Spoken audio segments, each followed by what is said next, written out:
जयपुर भरिसां बल्दियाती election UC शादी शहीद में आज़ाद पैनल उम्मीदवारनि पारां बल्दियाती इलेक्शन मुहिम जे सिलसिले में सरगर्मियूं तेज़ थी वयूं। वोटनि लाइ माण्हुनि खे आमादा करण जो सिलसिलो शुरू थी वियो। इन सिलसिले में यूसी शादी शहीद आज़ाद उम्मीदवारनि पारां बल्दियाती इलेक्शन जी मुहिम जे सिलसिले में यूनियन काउंसिल में हिकु वॾी रैली कढी वई। इन सिलसिले में यूसी शादी शहीद में आज़ाद उम्मीदवार नामज़द कयल उम्मीदवार चेयरमैन अमीर गुल कटोहर, वाइस चेयरमैन एहसान अली धारेजो ऐं पंहिंजे पैनल जे काउंसलरनि समेत यूसी शादी शहीद ॻोठ पियवाड़ी जे रिहाइशगाह ॻोठ नूर मोहम्मद मोरेजो में हिकु वॾो जलसो मुनक़िद कयो वियो।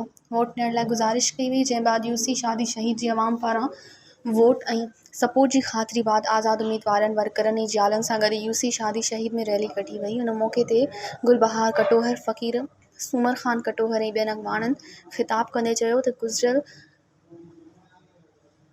ॿियनि चेयरमैन अवाम जा सत्यानास करे छॾिया आहिनि। वॾो मसइलो इहो आहे यूसी शादी शहीद में बिजली, गैस, पीअण जे पाणी समेत का बि यूसी में सहूलियत नाहे। ॿिए तरफ़ यूसी शादी शहीद जे चेयरमैन अमीर गुल कटोहर ऐं वाइस चेयरमैन एहसान धारेजो यूसी जी अवाम हिकु भेरो मौक़ो ॾिए त असां उन जी ख़िदमत सर अंजाम ॾींदासूं। मज़ीद ख़बरनि ऐं तफ़सीलात लाइ विज़िट कयो असांजी वेबसाइट www.awamiNewsHD.com ऐं ॾिसंदा रहो अवामी न्यूज़ HD।